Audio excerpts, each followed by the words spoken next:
शिल्पा जैन ने लिखा है, गुरु जी प्रणाम। ध्यानी क्यों कहीं सालों तक ध्यान में बैठे रहते हैं, बात समझ में आने के बाद तो ध्यान खुद ही होता रहता है। फिर ध्यान में बैठने का क्या कारण है, कृपया प्रकाश डालें। बैठे रहते हैं, उनकी मर्जी बैठने की है। ध्यान घट गया फिर भी बैठे हुए हैं तो मर्जी। जैसे हम कहीं गए और हम खुश हैं और बैठे हुए हैं, तो कोई पूछे आके भी खुश हैं तो क्यों बैठे हुए हैं? बैठे हुए हैं, कोई कारण नहीं, कोई प्रयोजन नहीं है। जब ध्यान घट जाता है तो ध्यानी ध्यान के लिए नहीं बैठता, बैठना घटा है तो इसलिए बैठा है। लेकिन कोई बैठ बैठ कर ध्यान को घटाएगा, ऐसा संभव नहीं है। लेकिन फिर क्या ध्यान के लिए बैठने का कोई भी प्रयोजन नहीं है? प्रयोजन है, क्योंकि हमारी जो शरीर मन की ट्रेनिंग है, उसका जो प्रशिक्षण है, कभी वो भी आवश्यक होता है। तो उस तरह से बैठना भी हमको एक ऑर्डर देता है, एक संतुलन देता है। जैसे तुम भोजन के लिए भी थोड़े ढंग से बैठते हो ना, कायदे से, टेबल पर, या पारंपरिक रूप से जैसे लोग पहले ज़मीन पर बैठते थे, चौकी डाली जाती थी, वो भी सुंदर लगता था। टेबल पर बैठना भी सुंदर लगता है। सब थोड़ा ढंग से हाथ मुंह धुलकर बैठते हो। बाकी भोजन करने में क्या समस्या है? तुम लेट कर भी कर सकते हो, लोट कर भी कर सकते हो। भोजन करने में तो कोई समस्या नहीं। लेटे लोटे फिर आए खाया, फिर लोटे फिर आए खाया। तो लोटे लौटे लेटे खाना तो तब भी चलेगा, खाने में तो समस्या नहीं होगी। लेकिन थोड़ा अच्छा नहीं लगता देखने में थोड़ा सा विचित्र सा लगता है। और अड़चन भी होती है, कभी कोई तुम्हारी नस खिंच जाए कुछ ऐसा करने में, या कुछ और समस्या खड़ी हो जाए तो तुम बेवजह किसी और मुश्किल में पड़ सकते हो। इसी तरह से ध्यान में जब तुम शांति से बैठे हुए हो तो एक संतुलन की मुद्रा है, संतुलन का अभ्यास है, तो सहयोग देता है। ऐसे भोजन में शांत संतुलित होकर बैठते तो भोजन के लिए सहयोगी तो मिलता है। तो ध्यान की अवस्था जो हमारे भीतर पैदा होती, उसमें उस बैठने का सहयोग मिलता है। लेकिन फिर तुम ध्यान के घट जाने के बाद अपनी उस मुद्रा अवस्था से हट जाते हो। जैसे भोजन के बाद तुम डाइनिंग टेबल से, अपने आसन से, अपनी चौकी से उठ जाते हो, बैठे ही नहीं रहते कि भोजन कर लिया फिर भी बैठे हुए हो। तो प्रश्न अगर कोई बैठा रहे तो ये भी हो सकता है कि भोजन कर लेने के बाद भी लोग घंटों सालों चौकी पर क्यों बैठे रहते हैं, या डाइनिंग टेबल पर क्यों बैठे रहते हैं। अब किसी को झक पकड़ जाए कि हम डाइनिंग टेबल पर बैठ के ही खाना डाइजेस्ट भी करेंगे, अब और आगे ना बढ़े, नहीं तो और मुश्किलें आ जाएंगी, यहीं तक रुक जाए। तो ध्यानी जब ध्यान घट जाता है तो ध्यान को फिर उसे डाइजेस्ट करना होता है, उसके लिए फिर जीवन में सक्रिय होना पड़ता है, तमाम गतिविधियाँ। और ध्यान तो जैसे एक सूक्ष्म समझ है, वो अगर घट गई तो प्रारंभिक सहयोग के बाद किसी व्यवस्था, मुद्रा, आसन की ज़रूरत भी नहीं रह जाती, बैठने की भी ज़रूरत नहीं रह जाती। फिर वो 24/7 मेडिटेशन बन जाता है। लेकिन 24/7 बने इसके पहले प्रारंभिक अनुशासन बेहतर होता है, इसीलिए सब होता है। लेकिन सालों साल कोई क्यों बैठा रहता है? पहला तो इसका जवाब ही उसकी मर्जी बैठा रहता है, और दूसरी बात कि ध्यान नहीं घटा इसलिए बैठा रहता है। भाई तुम डाइनिंग टेबल पर आए, तुमको खाना मिल जाए तो तुम जल्दी उठ जाओगे। तुम ना उठो तो इसका मतलब है खाना नहीं मिला। जैसे जब मैं हॉस्टल में था तो मेस चलती थी, तो मेस में भाई एक मेस चल रही, खिलाने वाले 2 लड़के, बनाने वाला एक जो कुक होता था वो होता था, लड़के 200-300 जो भी होते रहे होंगे। और कभी कभी सब एक साथ पहुंच गए तो लाइन लगी है, घंटों इंतजार करना पड़ता था, बैठना पड़ता था। तो कई लड़के तो आके पहले बैठ जाते थे पहले ही, लेकिन उनका नंबर आने में टाइम लगता, तो पता चला वो उस टेबल से 2 घंटे बाद उठते थे। लेकिन 2 घंटे बाद इसलिए उठते थे क्योंकि खाने उनको 2 घंटे बाद मिलता था। लेकिन अपनी टेबल पकड़ के बैठे रहते थे कि कोना नहीं छोड़ना है टेबल का, क्योंकि छोड़ा तो कोई और आके पकड़ लेगा। लेकिन पता चलता है खाना मिलने से पहले ही कहीं और गया।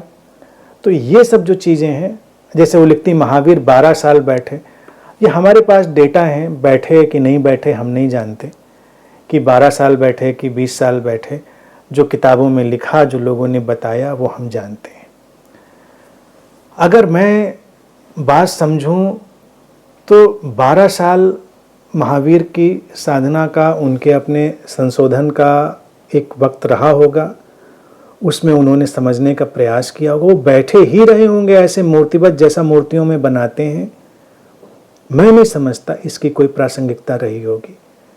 बैठे भी होंगे, ऐसा नहीं कि नहीं बैठे होंगे, क्योंकि बैठकर उन्होंने मनन किया होगा, डिसिप्लिन में लाए होंगे, अपने शरीर मन को अनुशासित किया होगा।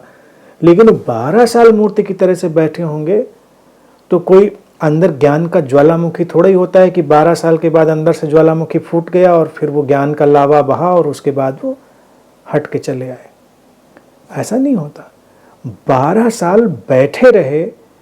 बैठे रहे जो शब्द है ये भी पोएटिक है, काव्यात्मक है। 12 साल वो जिस धारा पर फोकस्ड थे उस पर फोकस्ड रहे।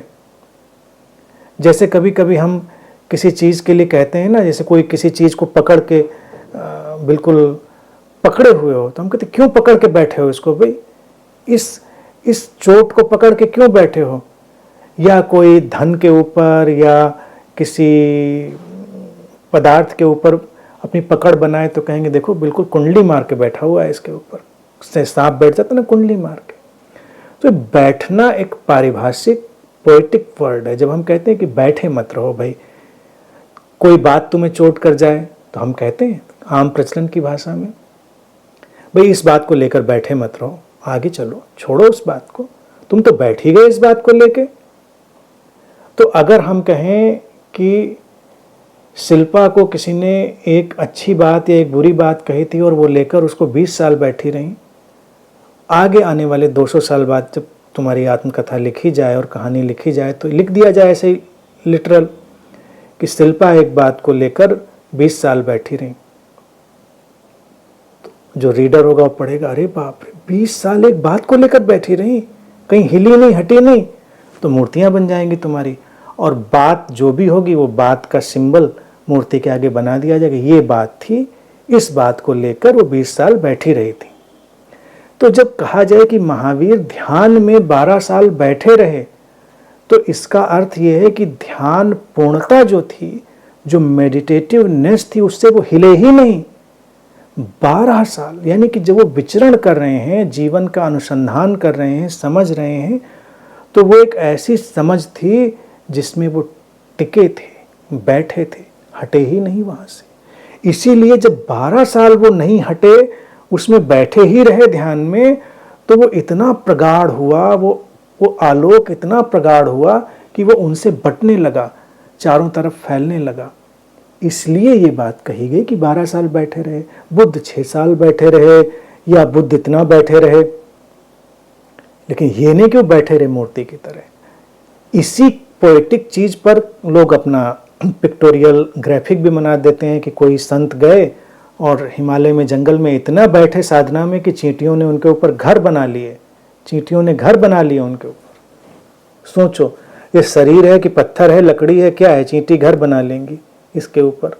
सोच के देखो, जब चींटियां घर बनाएंगी तो चींटियां बड़ी शरीफ हैं, बहुत ही डिसिप्लिन्ड हैं कि तुमको छोड़ देंगी, तुमको न काटेंगी न खाएंगी, वो घर बनाएंगी, घर में रहेंगी। उसके बाद जब तुम समाधि से उठोगे 12 साल 20 साल बाद, ऐसे ऐसे झाड़ोगे और निकल के जाओगे। जंगल में चींटियां जब झुंड बनाकर चलती हैं तो कहते हैं कि शेर भी उसके बीच में नहीं पड़ता, क्योंकि वो खा जाएंगी।